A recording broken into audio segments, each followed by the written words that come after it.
The lobby of Voss Tower smelled like fresh marble and cold air conditioning, and at 8:52 in the morning it was already full of people who had somewhere important to be. Richard Voss stood in the center of it in a charcoal suit that cost more than most people's rent, pointing a finger at a man twice his size. "You don't have a badge," he said, loud enough for the room to hear. "You don't have a reason to be standing here. Get your things and go." The tall man in the worn jacket didn't argue. He didn't raise his voice, didn't reach for his phone, didn't ask for a manager. He simply nodded once, picked up the bag at his feet, and stood there a moment longer than he needed to, not out of defiance, but because he was giving the room time to finish looking at him before he walked away. A woman near the revolving doors slowed her steps, phone halfway to her ear, sensing without knowing why that something in the room had shifted. A man in a delivery uniform paused at the threshold, holding the door open a beat too long, watching. Somewhere behind the front desk, a printer kept spitting out pages nobody had come to collect, its steady mechanical hum the only sound in the lobby that hadn't noticed anything was wrong. Nobody in that lobby was watching the small woman seated near the elevators, hands folded over a leather folder in her lap. That was their first mistake. If this is the kind of story you need right now, subscribe. There's more coming. Marcus Reed had been in that lobby every Tuesday for 6 weeks. Always at 8:45, always early, always quiet. He wasn't there for a job interview, and he wasn't there to fix anything. He came because the fund he managed, a fund most people in that building had never heard of, one that operated 3 floors below the radar of anyone who assumed wealth had to announce itself, had spent the last 4 months quietly acquiring a controlling position in Voss Holdings. Nobody at the company knew his face. He preferred it that way. His mornings followed a pattern nobody noticed because nobody was looking. Coffee black, no sugar, seat facing the door, phone face down on the table. He answered emails in 4 words or fewer. When a courier once asked him to carry a box up 2 flights because he looked like he could, Marcus carried it without comment, set it down gently, and left before anyone thought to thank him. He had learned a long time ago that being underestimated wasn't an insult, it was cover. And cover, used well, told you more about people than any interview ever could, who held doors, who looked away, who assumed a badge was the only thing that made a man belong somewhere. There was a rhythm to how Marcus moved through a room that most people mistook for slowness. It wasn't slowness, it was calculation dressed up as calm. He always chose the seat with the clearest sightline to the entrance, a habit so old he no longer noticed he was doing it. He could tell, within seconds of watching someone shake hands, whether they'd ever done real work with those hands, a callus in the wrong place, a grip too soft, a flinch at contact. He never said what he noticed. He just filed it away, the way he filed everything, in a mind that had spent years learning that information withheld was worth more than information spoken. Once, in a meeting he wasn't supposed to be quiet in, a junior analyst had made a mistake in front of 3 partners, and Marcus had said nothing, only slid a corrected page across the table without a word, letting the young man save himself. Nobody in that room ever knew whose handwriting that was. The clothes he wore to that lobby every Tuesday were the same ones he'd worn for years before the fund existed. A habit, not a costume. He'd grown up in a house where a torn cuff got mended, not replaced, and some part of him had never stopped living by that math, even now that the math no longer applied. His mother had raised 3 children on a nursing assistant's schedule, double shifts stitched together with bus transfers and borrowed time, and Marcus still remembered the exact sound the apartment door made when she came home past midnight, too tired to say much beyond his name. He had promised himself, somewhere around 14, that he would never again feel the particular helplessness of watching someone he loved carry more than their share alone. He'd built an entire life, quietly, methodically, around making sure that promise held. Nobody in that lobby knew any of it, and he had no intention of telling them. If you looked closely at his left hand, you'd notice a faint burned scar along 2 knuckles, old and pale. The kind you get from a stove fire, not an office. Nobody in that building had ever asked him about it. Nobody had asked him much of anything, and there were mornings, if he was honest with himself, when the silence around him felt less like peace and more like a room he'd built to keep people out. He'd built it carefully. He maintained it the same way, brick by brick, one unanswered question at a time. He wasn't lonely, exactly. He had simply stopped expecting anyone to look twice, and a man stops missing something once he's convinced himself he never needed it. Claire Whitfield arrived at the tower the same way most Tuesdays. Through the side entrance, 20 minutes before her scheduled meeting, dressed in the kind of plain wool coat that made security guards glance past her twice before recognizing the name on her badge. She was small, top of her head barely reaching the shoulder of most adults in that lobby, and she had spent 31 years watching people's eyes drop to her height before they ever reached her face. She used to find it exhausting. Now she found it useful. People who assumed she was harmless said things in front of her they'd never say in front of someone they were afraid of. She sat, as she always did, in the third chair from the elevator bank, close enough to hear everything, far enough to be forgotten. In her lap she carried a leather folder she never opened until she needed to, and inside her coat pocket, out of habit more than necessity, she carried a small notebook with a cracked spine, where she wrote things down in short, private sentences no one had ever read. The notebook had started as a joke to herself years ago, back when she was 24 and newly hired and tired of being asked, in the same breath, whether she needed help reaching the elevator button.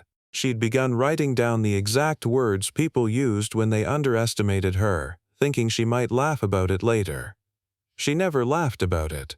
But she kept writing, because somewhere in the second or third year, the notebook stopped being about the insults and started being about the patterns. Who apologized after, who didn't, who caught themselves mid-sentence, who never did. It had become, without her quite meaning it to, a record of who deserved a second look and who didn't. She had filled 11 of these notebooks over the years, each one ending the same way, a final page where she wrote a single line summarizing what she'd learned, then sealed it in a drawer she never reopened. The one in her pocket now was only half full. She had learned early that a room full of people looking down at her, quite literally, could be turned into an advantage if she simply refused to hurry. Hurrying was what people expected from someone they'd already decided was small in every sense of the word. She had trained herself out of it the way other people train themselves out of a stutter. Deliberately, painfully, one meeting at a time, until stillness became the thing people noticed about her instead of her height. It had cost her years to learn.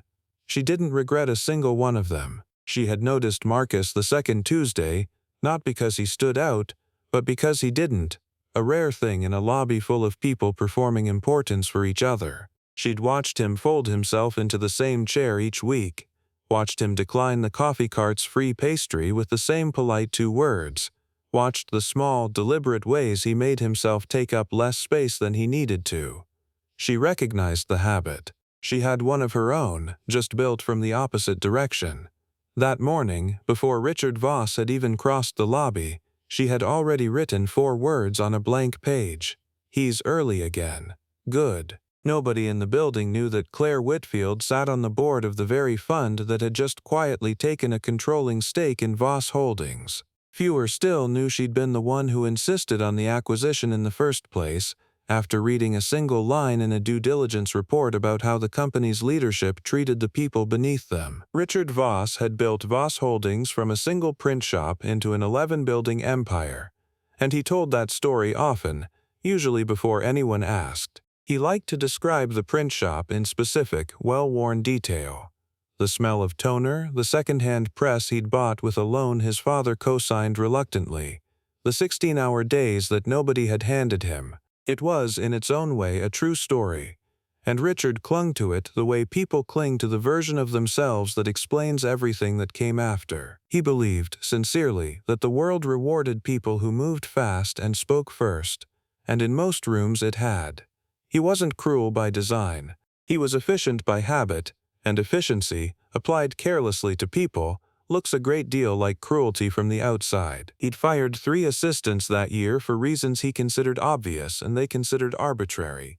One for being 14 minutes late during a transit strike, one for booking the wrong conference room, one for a typo in an email to a client who never even noticed it. Each time, Richard had told himself the same thing. Standards mattered, and somebody had to hold them. He wasn't wrong that the building needed rules. He was wrong, consistently and expensively, about which things deserved to be rules at all. His father had run that print shop the same way, a fact Richard rarely mentioned. A man who measured loyalty and punctuality and little else, who had once docked an employee's pay for a 5-minute delay caused by a bus breakdown neither of them could control. Richard had sworn as a young man that he would never run a business that way. He had simply forgotten, somewhere in the climb from print shop to 11 buildings, exactly when he'd started running his the same way his father had, only with better lighting and a nicer lobby. He assumed, the moment he saw Marcus standing near the executive elevator without a visible badge, that he was looking at a problem, a maintenance worker who'd wandered too far, a delivery man without a manifest, someone who didn't belong in a lobby built for people who did. He wasn't entirely wrong to be cautious. 2 months earlier, a reporter had slipped past security posing as a contractor, and the story that ran afterward had cost Richard a client relationship he was still trying to repair. He'd promised the board, in a meeting he still replayed in his head sometimes, that nothing like that would happen again on his watch. He had a habit, since then, of turning caution into performance, especially in front of clients, because looking decisive mattered more to him than being right. He didn't see Claire at all. He never did. She had sat across from him in 4 different meetings over the years, and each time his eyes had passed over her the way they passed over the furniture. Present, accounted for, entirely beside the point. Once, at a holiday gathering, she had stood beside him for nearly 10 minutes while he described the print shop story to someone else entirely, and he had never once turned to include her in the conversation, not out of malice, simply because some part of him had already decided, long before that night, what kind of person was worth turning toward. It wasn't a decision he'd ever examined. It had simply calcified over decades of rooms that rewarded him for making it quickly. The Tuesday everything changed. Richard Voss had 2 board members from a competing firm waiting by the elevators, watching, and he wanted them to see a man who ran a tight building. So when he spotted Marcus standing near the executive floor sign, jacket a little worn at the cuffs, no visible lanyard, he didn't ask a single question. "You don't have a badge," he said again, louder this time, stepping closer, close enough that people 2 aisles away turned to look. "I've seen you here before. I want you gone, and I want you gone now." Marcus didn't move for a moment, not out of fear but because moving too quickly would have given Richard exactly the reaction he was performing for. Someone near the security desk laughed, quietly, the kind of laugh that comes from discomfort more than amusement. A woman by the coffee cart lowered her cup without drinking from it, watching. The elevator chime sounded twice and nobody stepped inside. A young intern near the pillars pulled out her phone and began recording without quite deciding to, the way people do when a feeling arrives faster than a thought. It felt, for a second, like it might end there. Richard would get his moment, Marcus would leave, and the lobby would return to its Tuesday rhythm. But Richard wasn't finished. He turned, half smiling, to the board members behind him and said, loud enough to carry, "This is what happens when you don't run a tight ship. People wander in like they own the place." One of the visiting board members shifted uncomfortably, glancing at his colleague, unsure whether the moment called for agreement or silence. Marcus's jaw tightened, almost imperceptibly, the only sign that the words had landed anywhere at all. His hands stayed loose at his sides. He had spent years learning exactly how much of himself to show a room, and right now he was showing almost nothing. Claire stood. She didn't rush. She crossed the lobby the way she crossed every room. Unhurried, spine straight, the click of her flats against marble the only sound besides Richard's voice. The distance wasn't far, maybe 30 feet, but it felt longer, the way distances do when a room has gone quiet enough to notice footsteps. She stopped beside Marcus, close enough that the size difference between them registered instantly across the room. Her head at his ribs, his shoulders twice the width of hers, the 2 of them standing together like a sentence someone hadn't finished writing yet. A few phones came up, half raised. The way they do when people sense something is about to be worth remembering but aren't sure yet what it is. Richard looked down at her, and something in his face shifted from irritation to amusement. "And you are?" he asked, the smile widening, already turning back toward the board members as if the answer wouldn't matter.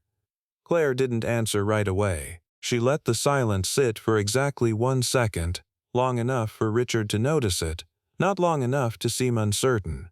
It was a habit she'd built deliberately years ago, after noticing how much a single second of silence unsettled people who expected her to fill space apologetically. "Someone who reads contracts before signing them," she said. "You should try it sometime." A few people near the security desk stopped pretending not to watch. The receptionist's hand froze over her keyboard. Richard's smile thinned, but he pressed forward. The way people do when backing down feels worse than being wrong. "This doesn't concern you," he said. "Actually," Claire said, "it does. More than you think." Richard laughed once, short and sharp, the kind of laugh meant to close a conversation rather than continue it. "I don't have time for this." He turned back toward Marcus, voice rising again. "Security, now. If this is the kind of story you need right now, subscribe. There's more coming." The security guard who'd been drifting toward them slowed his pace, glancing between Richard and the two strangers, some instinct telling him the situation had more moving parts than his instructions accounted for. He'd worked in that lobby for 6 years and had never once seen the small woman from the third chair stand up during an altercation.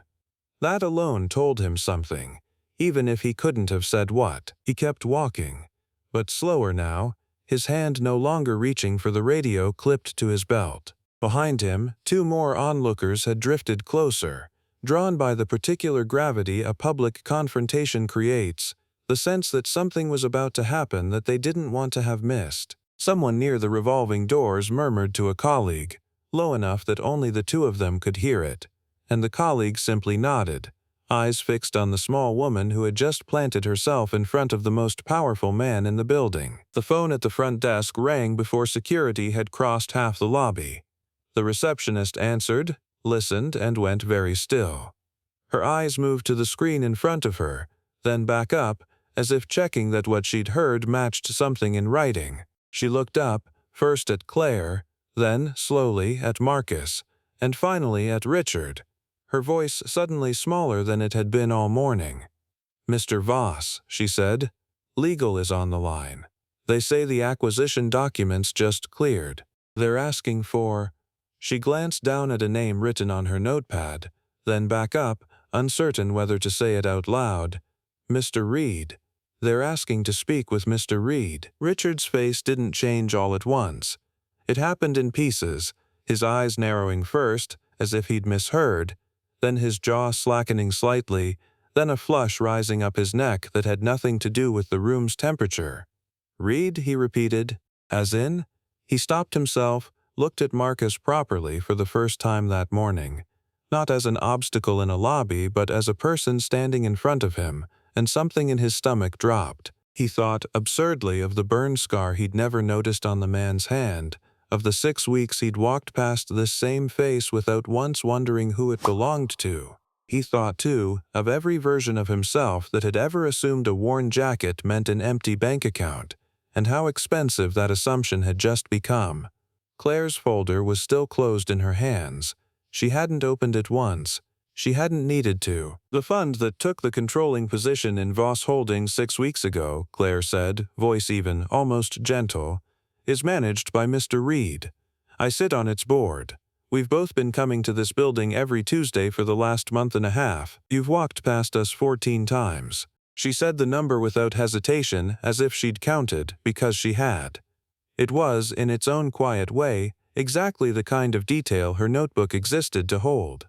Small, precise, devastating only in aggregate. Richard's mouth opened, then closed. He took 1 step back, the kind of step people take when the floor under a conversation has quietly disappeared. The 2 board members behind him exchanged a look neither of them tried to hide, and the taller one, almost without meaning to, took a small step away from Richard, as if proximity itself had suddenly become a liability. Marcus, for the first time since the confrontation began, turned his head and looked at Claire. She didn't look back. Her eyes stayed on Richard, steady, unblinking, giving him the full weight of a silence he clearly hadn't expected to receive from either of them. "There's a board meeting in 20 minutes, Claire continued. "Mr. Reed will be attending, so will I. I'd suggest you clear your calendar." Richard tried once to recover the version of himself that had walked into that lobby 20 minutes earlier, the man who spoke first and moved fast and never had to explain himself twice. It didn't come. He opened his mouth to say something about the print shop, about 16-hour days, about everything he'd built with his own hands, and found that none of it fit the moment he was standing in. Security, who had been 3 steps from Marcus a moment ago, now stood frozen near the front desk, unsure whose instructions to follow. Nobody laughed this time. Nobody looked away either. The woman by the coffee cart set her cup down entirely. The intern near the pillars lowered her phone slowly, as though suddenly aware she was filming something that mattered more than she'd first realized. The rest of the morning unfolded the way these things usually do once the truth finally arrives. Quietly, procedurally, without anyone raising their voice again. Richard Voss walked into that boardroom 20 minutes later, having lost every ounce of certainty he'd carried through the lobby, and he sat, for the first time in longer than he could remember, on the side of a table where he wasn't the one asking the questions. He answered when spoken to. He didn't interrupt. Somewhere around the 40-minute mark, one of the visiting board members would later tell a colleague, Richard Voss looked like a man watching his own story get edited in real time by people who had read it more carefully than he had.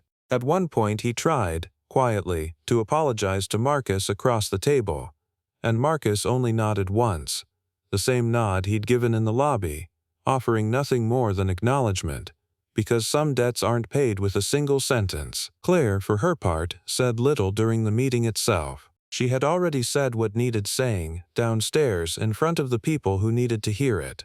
The rest, as far as she was concerned, was paperwork. Neither Marcus nor Claire said a word about what had happened downstairs. There was no triumph in either of their faces.